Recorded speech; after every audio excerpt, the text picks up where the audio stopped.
Eh bien, bonjour à toutes et à tous, chers Normandes, chers Normands, Boujoubin, comme on dit ici en Normandie. Vous êtes bien sur le 15e épisode des Entretiens Conquérants, le podcast qui vous permet de faire connaissance avec vos élus régionaux de la Normandie conquérante, mais surtout le plus important, de découvrir les dispositifs dont vous pouvez bénéficier en Normandie. Et donc pour ce dernier épisode, nous sommes à Louviers pour déposer l'ancre avec notre invité d'honneur François-Xavier Priolo, maire de Louviers, vice-président de la région Normandie en charge de l'Europe internationale et du rayonnement de la Normandie qui nous accueille en son territoire. Bonjour François-Xavier, comment allez-vous ? Bonjour Gauthier, je vais très bien. Bienvenue à Louviers, la cité de Rapierre. Très heureux de vous accueillir. Merci beaucoup pour votre accueil et pour cet épisode. Ce dernier, nous sommes accompagnés d'une jeune aujourd'hui, Cénomarine, Emmeline Duval. Bonjour Emmeline, comment vas-tu ? Très bien, je suis ravie d'être ici et de pouvoir assister à ce podcast. Merci à vous deux. Sans plus tarder, mesdames et messieurs, vous avez désormais l'habitude. Installez-vous confortablement, branchez vos écouteurs ou augmentez votre son. Top départ du 15e épisode des Entretiens Conquérants, spécial international, rayonnement de la Normandie et Europe.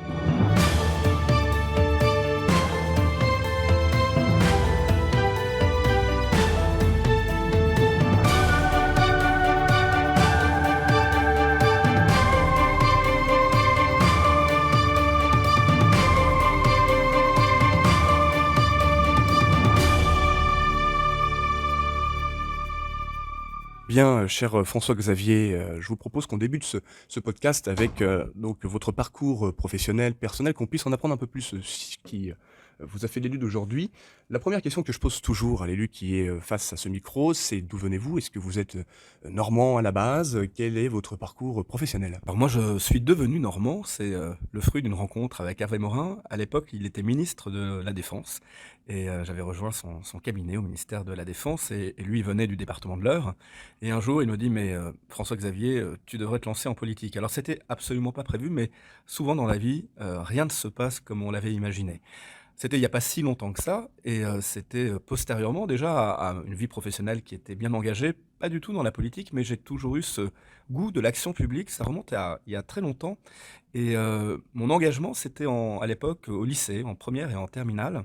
C'était une période historique très particulière puisque c'était la chute du mur de Berlin, c'était l'effondrement du communisme, et tout le monde était captivé par ce qui se passait autour de nous. On était en train de vivre l'histoire en fait en temps réel. Et je me souviens très bien que dans ma classe de terminale, moi, c'était l'année scolaire 1991-1992, on était toute une bande d'amis où tout le monde pensait assez différemment. Mais on avait ce goût du débat, du pluralisme, et on avait des super profs, notamment un prof d'histoire, où totalement à côté du programme officiel, on se réunissait une fois par semaine, quelques-uns avec le prof d'histoire, et puis on parlait des grands sujets, et on a eu tous ce goût. Alors on avait un grand panneau dans la classe où on mettait chacun nos idées, nos opinions. Alors ça allait vraiment de l'extrême gauche à l'extrême droite. Il y avait toutes ces sensibilités, mais on a appris là le goût du débat, de la confrontation, et aussi, c'est important en démocratie, du respect. Et puis moi j'ai eu mon bac en 1992, et il y avait un grand moment européen très fort, et l'Europe, ça a marqué vraiment mon engagement pour la chose publique. Il y avait le référendum autour du traité de Maastricht qui a créé la monnaie unique, l'euro, qu'on a aujourd'hui entre nos mains depuis maintenant plus de 20 ans. Et il y avait une campagne électorale, il y avait un débat assez important entre les pour et les contre le traité de Maastricht. Et il y avait des universités d'été, des partis politiques qui étaient organisés, comme chaque année, à la fin de l'été. Et avec toute cette bande d'amis, on venait d'avoir notre bac, on s'est dit, ben, on va aller faire le tour de toutes les universités d'été. Et on est allé partout pour se rendre compte, découvrir. Moi, j'étais pas majeur, j'avais pas encore le droit de vote, j'avais juste 17 ans. Alors, on a pu entrer partout, sauf au Rassemblement National. À l'époque, ça s'appelait Front National. On a été interdit d'entrer, ce qui finalement m'a pas trop dérangé. Et puis, au bout du compte, je me suis vraiment senti cette âme de centriste, ce que j'ai toujours été, ce que je resterai, je pense, jusqu'à la fin de mes jours. Alors on me disait, mais c'est bizarre d'être au centre quand on a 17 ans, c'est un peu un parti de vieux. Et ben, en fait, c'est le parti de l'équilibre, mais c'est surtout le parti de l'Europe et la jeunesse, et c'est les deux piliers de mon engagement. Et j'ai commencé comme ça, à poser quelques affiches pour la campagne du traité de Maastricht, c'était en septembre 1992. Et puis après, j'ai continué avec du syndicalisme étudiant, parce que j'ai commencé mes études à la fac de droit, et un peu par hasard là aussi, parce que c'était pas prévu, quelqu'un est venu me chercher en me disant, mais il y a des élections étudiantes, on a besoin de représentants de ce syndicat centriste, mais le dépôt des candidatures, ça se termine demain. Je n'avais pas fait campagne, on n'avait rien fait. C'était une université à l'époque qui était Paris 12, qui est aujourd'hui l'université de Créteil. Il y avait 25 000 étudiants, mais il y avait tellement peu de participation à ce scrutin qu'avec 73 voix au plus fort reste, eh ben, j'ai été élu et j'ai commencé comme ça cet engagement universitaire avec le syndicalisme étudiant, qui est une très bonne école. Effectivement, la vie est pleine de surprises, comme vous l'avez dit il y a quelques instants. Donc, originaire de la région Île-de-France, en quelle année vous êtes arrivé en Normandie? Je suis arrivé en Normandie en fin 2009. La première fois que je suis allé à Louviers, j'ai accompagné Hervé Morin à l'époque, il était président du Nouveau Centre et également ministre de la Défense, et il avait fait une réunion publique sur les élections européennes à Louviers. Je l'accompagnais, j'étais son conseiller politique. C'est vrai que j'imaginais pas, moi qui mettais pour la première fois les pieds à Louviers, que 5 ans plus tard, j'allais devenir le maire de la ville. Ça s'est fait au moment des élections régionales, en fait, de mars 2010. C'est Bruno Le Maire, à l'époque, qui était la tête de liste. Hervé Morin était aussi sur la liste, et Sébastien Lecornu. Et l'idée, c'était de régénérer aussi voilà, une nouvelle génération d'élus. Alors à l'époque, c'était la Haute-Normandie, c'était la Seine-Maritime et l'Eure. Et on allait un petit peu à la conquête. On n'avait pas gagné les élections, mais c'était pour moi mon premier combat électoral comme candidat à une élection. Et c'est comme ça que j'ai découvert la Normandie, plus particulièrement l'Eure, plus particulièrement Louviers et sa région. On va en parler dans quelques instants de manière plus approfondie de votre engagement en politique et de vos actions. Avant ça, je voulais revenir sur votre parcours estudiantin. Vous avez donc été très jeune, sensibilisé aux questions européennes, aux questions de la vie publique, de l'engagement. Et vous avez été donc, j'ai pu découvrir ça durant la préparation de cet entretien, diplômé de Sciences Po Paris et également d'un diplôme d'études approfondies de droit public à l'Université de la Sorbonne. Vous avez, je tiens à le dire également, été lauréat du concours d'administrateur de l'Assemblée nationale, une institution dans laquelle vous avez commencé votre carrière professionnelle en 2001.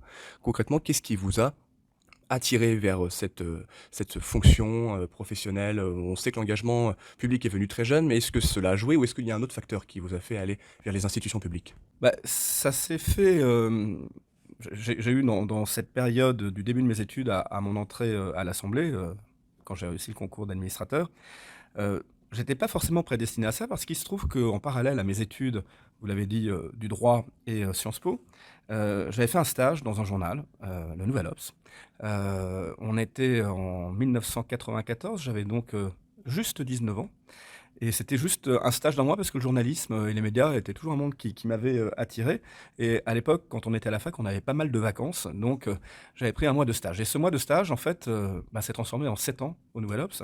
Un peu dans tous les services, à la rédaction, à la documentation, à la communication. Et la logique aurait été que je ne quitte jamais ce journal, puisque voilà, c'était plus naturel d'y rester. Mais j'avais toujours en moi cette fibre d'agir. Alors quand on est journaliste, évidemment on s'intéresse à l'environnement, on est un observateur, et le journal dans lequel j'étais s'appelait Nouvel Obs, mais moi j'avais envie d'être acteur. Et c'était ce dilemme entre observer ou agir, et j'ai toujours trouvé qu'il était beaucoup plus facile de commenter, de critiquer. C'est plus compliqué d'avoir les mains dans le cambouis, de prendre des risques, d'avoir des responsabilités, et puis in fine quand même, d'avoir un certain nombre de valeurs qu'on met en application autour de projets très concrets, de pouvoir changer le cours des choses. Il n'y a pas de fatalisme. C'est très créatif aussi, la politique. Et c'est pour ça que j'ai toujours continué mes études alors même que j'étais finalement salarié de ce journal. Et quand j'ai réussi le concours d'administrateur de l'Assemblée, ce serait paradoxal de le réussir et de ne pas y aller. Et donc là, j'ai décidé de quitter le journal, mais j'en suis resté toujours très très proche, en me disant j'ai envie d'agir aussi au nom de la France, au nom de la République française. Mais c'est pas de la politique quand on est fonctionnaire parlementaire, puisque on est à la fois tout proche du politique et très très éloigné, puisque on est neutre. Et il y a une forme d'incompatibilité à faire de la politique quand on est dans cette fonction-là, sauf qu'après, l'histoire a écrit les choses aussi un peu différemment. C'est le cas de ma situation aujourd'hui, d'être à la fois élu et fonctionnaire parlementaire. Mais j'ai retrouvé à l'Assemblée nationale, quand j'y suis entré en 2001, le hasard des choses a fait que j'ai été affecté à la Commission des affaires européennes. Le hasard des choses a fait que j'ai eu en charge la réforme des institutions au moment où Valéry Giscard d'Estaing a présidé la Convention européenne qui a rédigé ce qui était la Constitution européenne, qui est devenu le traité de Lisbonne. Et le hasard a fait que j'ai travaillé pendant 1 an et demi avec Giscard sur ce sujet-là, pour l'Assemblée nationale, à participer auprès des parlementaires qui étaient membres de la Convention à la rédaction de ce texte. Et là, c'était une vie avec une forme d'engagement très différente. C'était à la fois au service d'une institution qui est l'Assemblée nationale, mais qui me permettait aussi d'enseigner les questions européennes que j'ai enseignées pendant longtemps à Sciences Po, mais aussi à l'ENA, d'écrire sur ces sujets-là, mais non pas des ouvrages politiques, mais des ouvrages très juridiques, le commentaire article par article de la Constitution européenne, un ouvrage sur l'influence de la France en Europe, un autre sur la vulgarisation des traités européens. Et donc c'était un- une période d'engagement au service des idées, de la réflexion, du droit, mais qui n'était pas de l'engagement politique et qui n'était pas dans l'action comme on peut la vivre quand on est élu. Et donc ça a été la période jusqu'à ma rencontre avec Hervé Morin, c'était en 2008. Et justement, cette rencontre avec Hervé Morin, qui encore une fois est un fruit du hasard ou pas, ou du destin, certains penseront cela. Vous, vous êtes engagé dans la vie publique, vous l'avez mentionné il y a quelques instants, mais je voudrais qu'on s'arrête vraiment là-dessus. 2010, élection régionale, Haute-Normandie, vous êtes candidat.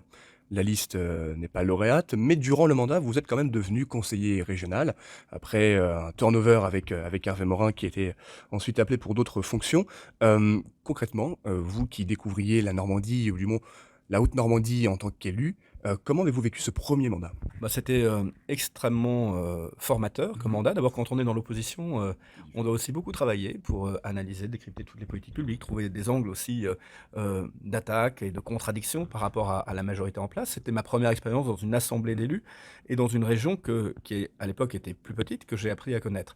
Moi, j'avais l'expérience de mes fonctions de fonctionnaire parlementaire où je me suis toujours dit, mais souvent, les élus, ils sont dans la majorité, mais quand ils sont dans l'opposition, il y a plein d'outils, d'instruments réglementaires qu'on peut utiliser pour faire des choses. Et donc, j'avais notamment proposé à l'époque à Bruno Le Maire d'utiliser une disposition du règlement pour demander et obtenir, parce que c'était de droit si on en faisait la demande, une mission d'information à l'époque à la région Haute-Normandie sur la réunification.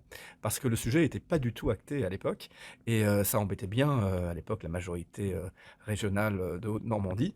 Et donc, il fallait y aller avec un petit peu de culot, mais j'avais présidé cette mission d'information pour essayer quand même de montrer la nécessité absolue de pouvoir se réunifier entre l'ex-Haute et l'ex-Basse-Normandie, avec en face de moi une majorité régionale qui ne voulait surtout pas, parce qu'elle y voyait peut-être une fragilisation de son pouvoir, de son autorité. Et donc, ça a été un peu mon fait d'armes pendant cette période. Et un fait d'armes fructueux, puisqu'aujourd'hui la région Normandie est réunifiée. Autre question, nous passons désormais en 2014, après 2010. Vous avez été élu maire de Louviers, qui est une sacrée responsabilité d'être maire, en portée d'engueulade. On entend souvent ce type de citation. Pourriez-vous nous raconter la manière dont les choses se sont faites? Pourquoi Louviers? Comment avez-vous mené campagne? Et comment avez-vous vécu ce premier mandat? Alors, il n'était pas du tout prévu que je sois candidat aux élections municipales à Louviers en 2014, puisqu'il y avait déjà un candidat de l'opposition. Moi, j'étais centriste. On avait une union du centre et de la droite, avec Hervé Morin, avec à l'époque Bruno Le Maire. Et il y avait un candidat de l'opposition municipale, mais tout le monde considérait que de toute façon, Louviers n'était pas une ville prenable. Donc, ça attisait pas beaucoup l'intérêt. Et c'était plutôt... les gens se disaient, bon, voilà, on va pas aller à Louviers parce qu'il y a plus de coups à prendre qu'autre chose. Sauf que le candidat qui avait été désigné a fait un burn-out au mois de décembre 2013 et que là, il n'y avait aucun candidat, personne ne voulait y aller. Donc on m'a demandé d'y aller parce que c'était pas gagnable. Alors moi, je prends mes responsabilités à un moment donné quand on a des valeurs à porter. Et cette expérience, elle a été extrêmement enrichissante parce que on partait d'une feuille blanche. Moi, je n'étais pas du tout connu dans la ville. Je connaissais d'ailleurs un peu plus la circonscription que la ville de Louviers. J'avais été candidat aux élections législatives, mais c'était sur l'ensemble de la circonscription. Et j'ai été conseiller régional, ce qui me donnait une légitimité et un ancrage d'élu, mais pas une connaissance forcément de la ville. Et j'ai regardé cette ville que j'ai découvert et que j'ai tout de suite aimée en me disant, mais c'est incroyable, il y a un potentiel formidable qui n'est absolument pas révélé. Et comme finalement... peut nous donner des chances de gagner, je me suis dit, allez, on va faire le programme idéal, ce qui nous paraît naturel, nécessaire, indispensable pour cette ville. Et je me suis enfermé quand j'ai appris que c'est moi qui allais y aller, c'était 100 jours avant l'élection. J'ai pris tous les magazines municipaux de la dernière mandature, j'ai tout lu. Pendant une semaine en vacances dans la maison familiale avec celle qui était juste ma femme, je venais de me marier, et je m'étais dit, j'aurai un peu de temps libre, c'était loupé. Et j'ai essayé de comprendre tous les ressorts, l'identité, l'histoire de cette ville pour me dire il faut la projeter dans l'avenir, mais en même temps il faut rester fidèle à ses racines, à son identité, à cette âme qui est celle de Louviers. Et j'avais 2 projets emblématiques qu'on a mis dans le programme, une patinoire intercommunale parce qu'il y avait déjà une patinoire à Louviers qui tombait en ruine. Et puis il y avait une friche industrielle d'une ancienne usine Philips qui faisait des disques, des vinyles, qui avait fermé, plusieurs hectares en entrée de ville. Et là, j'ai dit, allez, osons une cité numérique sur les métiers de demain, sur de la formation, sur du coworking, sur de l'activité.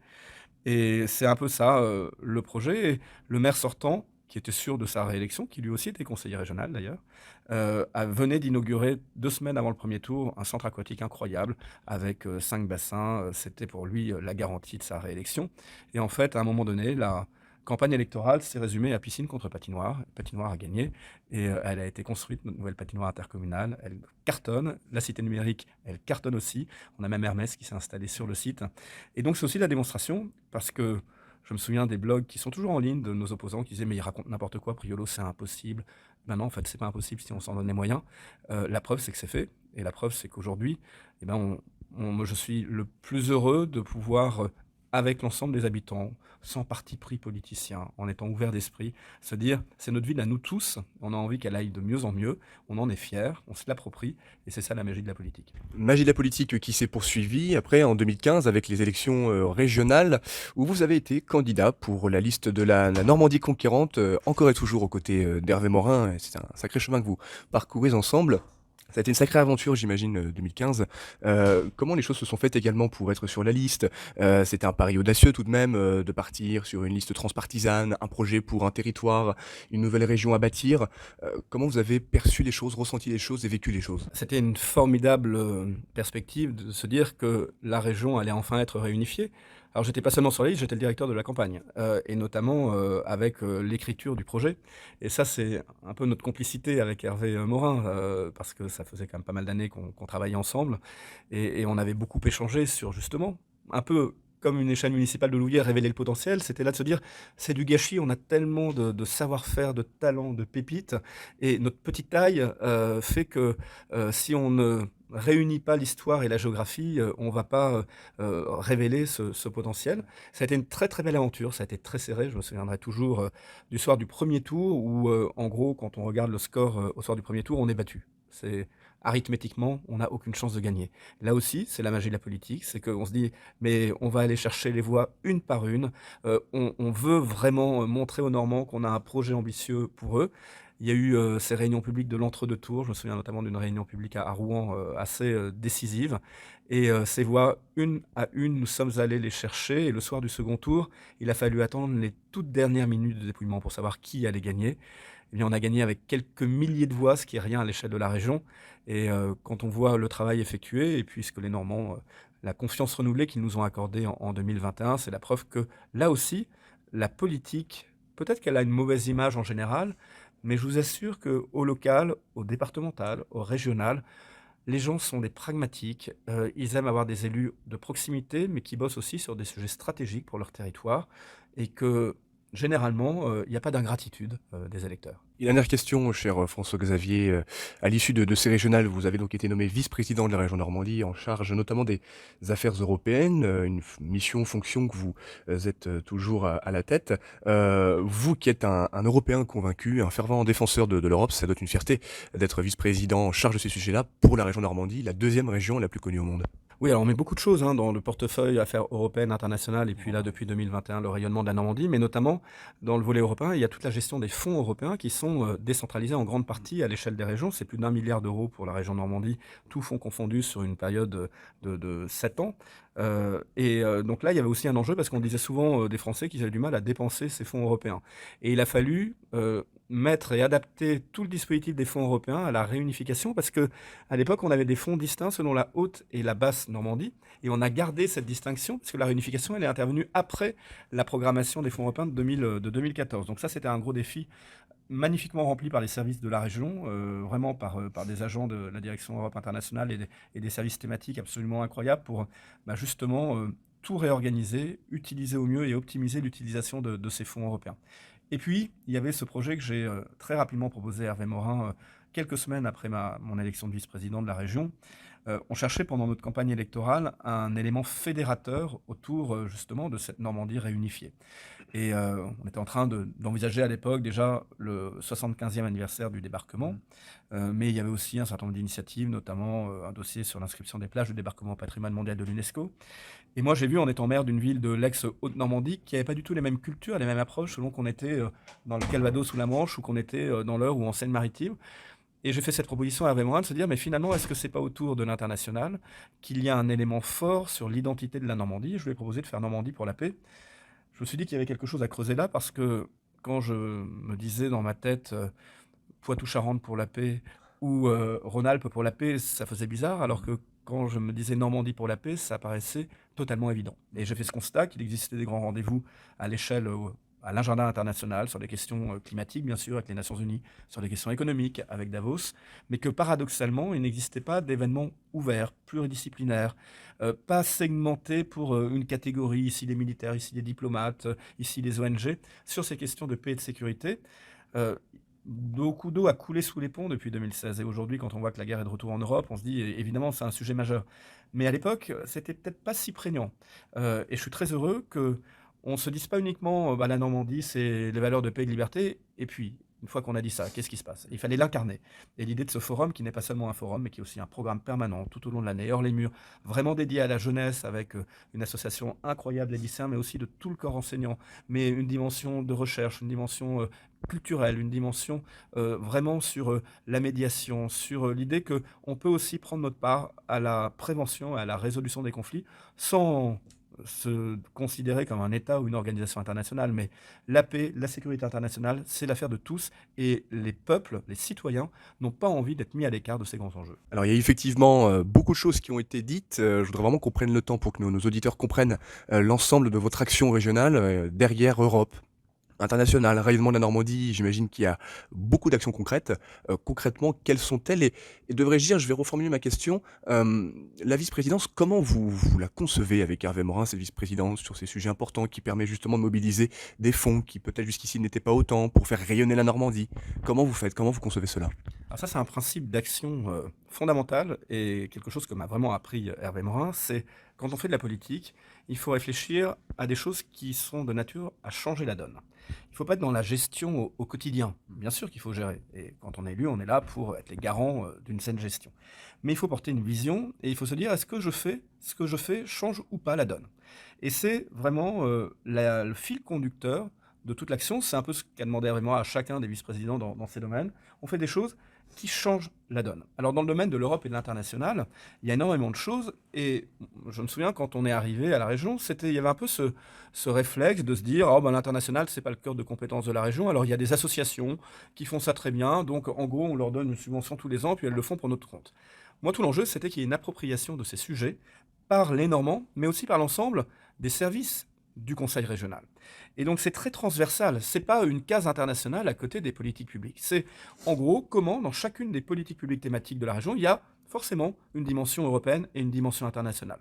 Regardez le sujet du sport avec les Jeux Olympiques, le fait de pouvoir se positionner comme terre d'accueil aussi pour les entraînements des équipes. Regardez en matière économique, quand on travaille à l'export et qu'on fait des missions, des déplacements avec le président et des chefs d'entreprise normands, avec des réseaux, par exemple le réseau des entreprises du patrimoine vivant, un peu partout dans le monde, c'est pas pour aller faire du tourisme, c'est parce qu'il y a des vrais marchés qu'on peut développer, que tout ça est très bon à la fois pour l'image de la Normandie, de l'excellence normande, mais aussi pour nos emplois ici, en Normandie, et pour notre capacité à se projeter en dehors des frontières nationales ou régionales.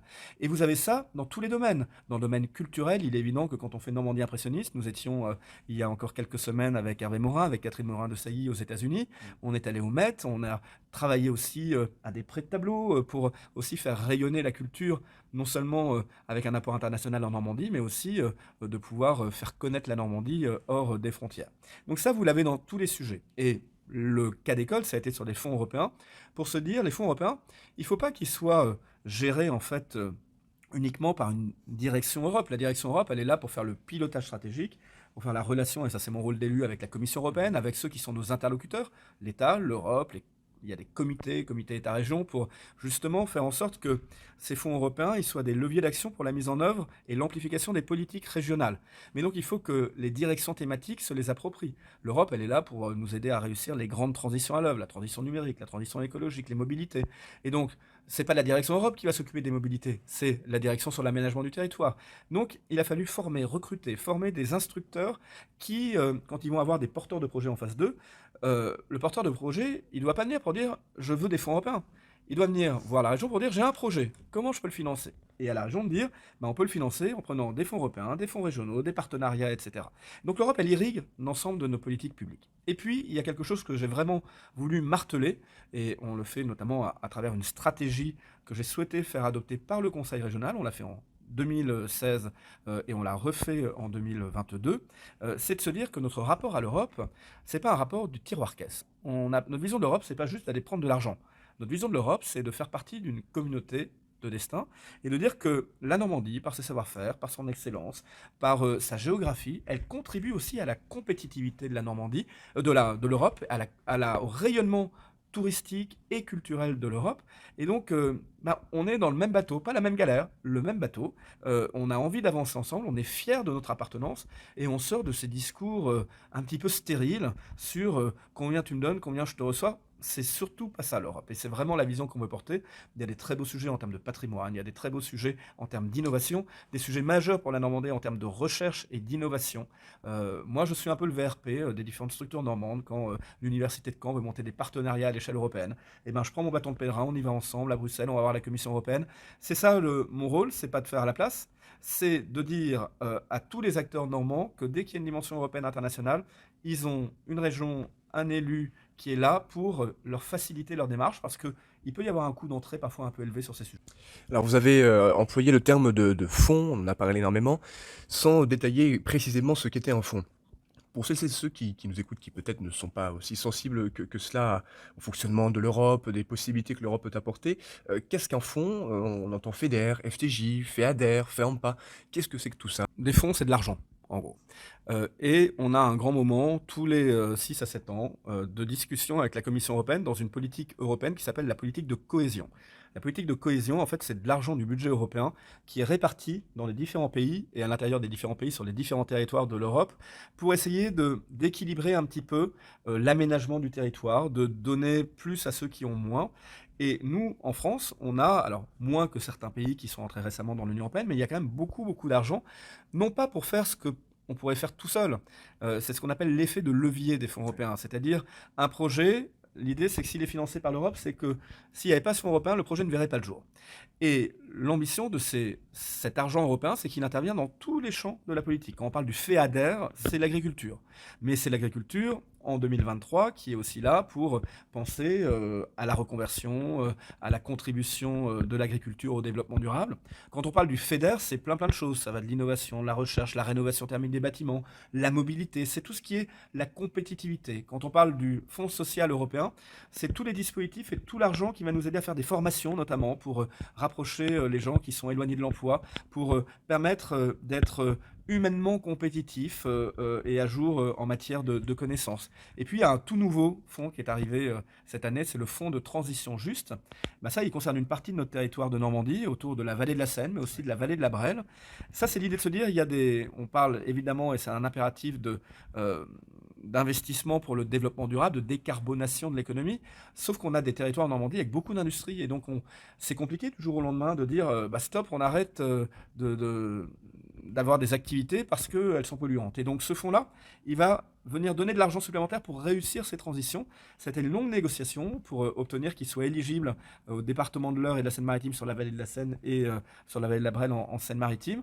Mais on y est allé avec des arguments pour démontrer l'utilité de ce fonds. Et donc on a un dialogue permanent, des discussions et des échanges permanents avec la Commission européenne, avec le gouvernement français aussi, pour justement définir ensemble à quoi vont servir cet argent. Donc il y a ce qu'on appelle une maquette avec plein d'actions éligibles ou pas. On ne peut pas faire ce qu'on veut avec les fonds européens et puis surtout, on est obligé de bien les utiliser parce que si on les utilise mal, il faut rembourser. Et c'est pour ça que parfois, certains bénéficiaires peuvent se dire c'est un petit peu compliqué, il y a un peu de paperasserie. Alors, il y en a beaucoup.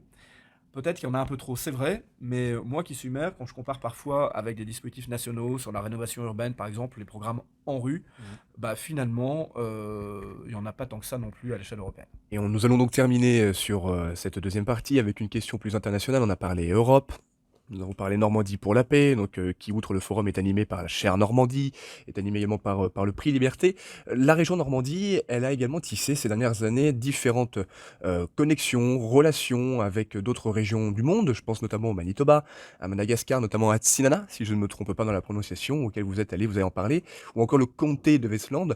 Pourquoi lancer des coopérations? Quelles actions? Quel objectif? Et par exemple, avec Madagascar, comment cela se concrétise-t-il? Les coopérations internationales, ça fait partie de ce qu'on appelle dans le jargon la coopération décentralisée. C'est-à-dire que les collectivités territoriales françaises peuvent avoir des programmes avec des pays ou des régions dans des pays du monde pour favoriser des projets ici de développement économique, ici de soutien à l'agriculture, ici de soutien à l'écologie, etc. Je vous disais que l'enjeu pour nous, c'est de pouvoir changer la donne, changer d'échelle. Moi, j'ai souhaité, depuis que je suis vice-président, qu'on multiplie pas trop les coopérations institutionnelles, ce que j'appelle des coopérations de papier, pour qu'on soit dans des coopérations concrètes et utiles. Et Madagascar est un très très bel exemple, puisque nous sommes en coopération avec une région qui est la région la région qui porte le développement économique de Madagascar, c'est la région de Tamatave, d'Atsinanana, qui a le port économique de Madagascar. Et l'idée, là, c'est d'avoir des projets extrêmement structurants, mais surtout de les décloisonner par rapport à ce que peut faire le gouvernement malgache, ce que peuvent faire les institutions internationales à Madagascar. Et avec l'Institut des droits de l'homme et de la paix qui mène des très belles opérations autour des droits humains à Madagascar dans le cadre de cette coopération avec des plaidoiries des droits de l'homme des lycéens, nous avons l'année dernière fait un déplacement avec la présidente de l'Institut des droits de l'homme qui est Nicole Hamelin, ancienne ministre très impliquée dans les Nations Unies, une délégation de chefs d'entreprise que j'accompagnais, et on a décidé, c'est très innovant, d'associer les Nations Unies à notre coopération décentralisée. C'est le seul cas au monde où ça se fait. Et nous avons signé une déclaration d'intention et un cadre de travail commun entre la région de coopération à Madagascar, la région Normandie, l'Institut des droits de l'homme et de la paix et le chef des Nations Unies de Madagascar. Et toutes les agences des Nations Unies maintenant portent aussi nos objectifs de coopération décentralisée et on va en faire un modèle de nouveau type de coopération pour dire que c'est aberrant d'avoir une agence des Nations Unies qui va travailler de son côté, une région qui va travailler de son autre, le gouvernement malgache qui va travailler de son autre côté. On va se converger pour donner de la visibilité, de l'efficacité et c'est aussi ça une bonne gestion des données publiques. Et enfin, Ukraine, pour terminer, nous sommes dans un contexte particulier. Vous avez cité tout à l'heure le fait qu'effectivement la guerre revenait sur le sol européen. La région Normandie, tout comme d'autres collectivités, est particulièrement engagée auprès du peuple ukrainien. De manière très, très courte, très synthétisée, comment la région s'investit pour venir en aide au peuple ukrainien? Elle le fait par une subvention et une aide financière. Elle le fait aussi par l'intermédiaire de partenaires qui sont sur place. Et puis, il y a une demande, en effet, de pouvoir développer des coopérations entre structures territoriales. Le président Hervé Morin doit se rendre prochainement en Ukraine. L'ambassadeur d'Ukraine est venu l'année dernière au Forum Normandie pour la paix, justement pour anticiper au maximum ce sujet de la future reconstruction de l'Ukraine. L'idée, c'est de pouvoir être présent, de pouvoir accompagner les Ukrainiens dans cette immense tâche qui est la reconstruction. Et puis, on est européens et donc c'est cette solidarité européenne qui doit aussi nous animer et il est important de pouvoir nouer ces liens, de le faire aussi pas que par l'économie mais par la culture, par les valeurs qui nous réunissent. On sait de quoi on parle en Normandie et on se sent en proximité évidemment avec le peuple ukrainien qui lutte de façon admirable face à la Russie. Bien, merci beaucoup, cher François-Xavier, pour ces réponses très précises à votre action régionale. Nous allons maintenant ouvrir la troisième partie de notre podcast avec la rubrique jeune.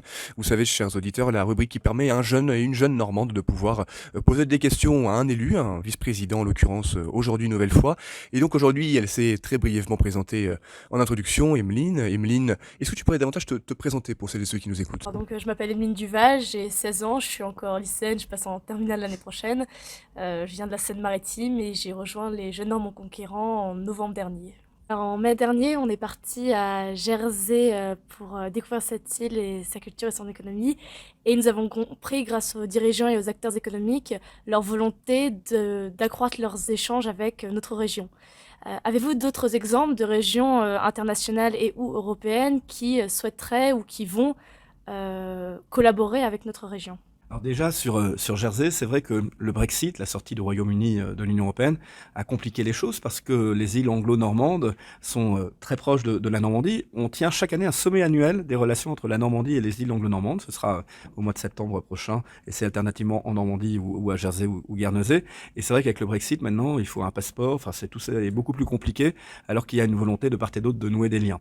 Alors oui, il y a plusieurs territoires et la Normandie, beaucoup d'échanges scolaires, de classes d'immersion, de lycéens. On a aussi un festival sur les pays nordiques, les pays scandinaves, pour faire connaître aussi cette culture-là.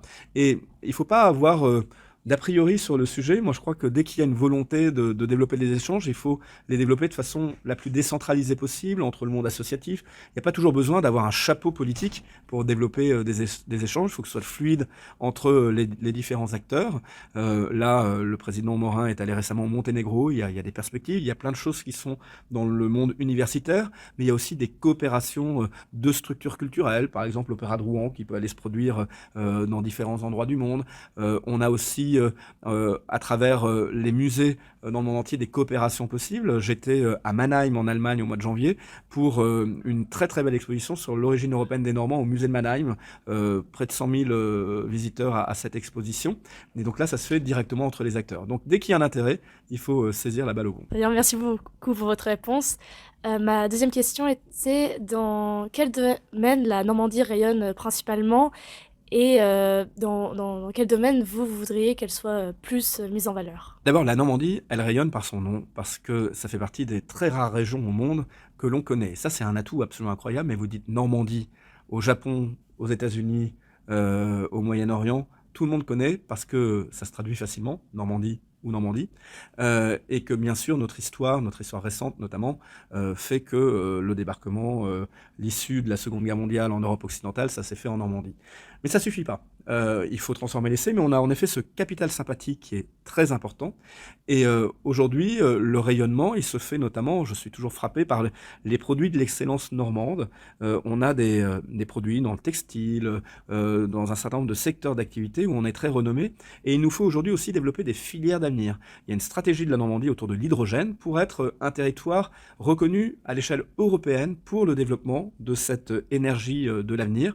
Et donc c'est ça les leviers de rayonnement. C'est pas rayonner uniquement sur son passé, parce qu'évidemment, ou sur ce que les gens connaissent déjà, notre agriculture très performante, notre gastronomie, mais c'est aussi trouver les filières de demain. On a aussi des projets autour des métiers d'art, on a des choses à développer sur la formation, parce que c'est peut-être notre point faible, la formation supérieure, et il faut aujourd'hui en Normandie pouvoir trouver les nouvelles formations qui vont attirer demain, faire en sorte qu'on soit aussi un territoire qui attire de la population et qui puisse en effet contribuer au rayonnement national, au rayonnement européen. Très bien, merci beaucoup pour vos réponses. Merci beaucoup à toi, Emeline, pour ces questions et ta présence. C'est déjà la fin de notre 15e entretien conquérant. Merci à vous, cher François-Xavier, pour votre accueil. J'espère que vous avez passé un bon moment avec nous. J'ai passé un très bon moment sous le soleil de Louviers. Chers auditeurs, merci à vous également de nous avoir suivis durant ces 15 mois que nous avons passés à rencontrer différents élus, vice-présidents dans toute la région Normandie. On se retrouve pour la saison 2 des entretiens conquérants. En attendant, portez-vous bien et comme on dit ici, à tantôt.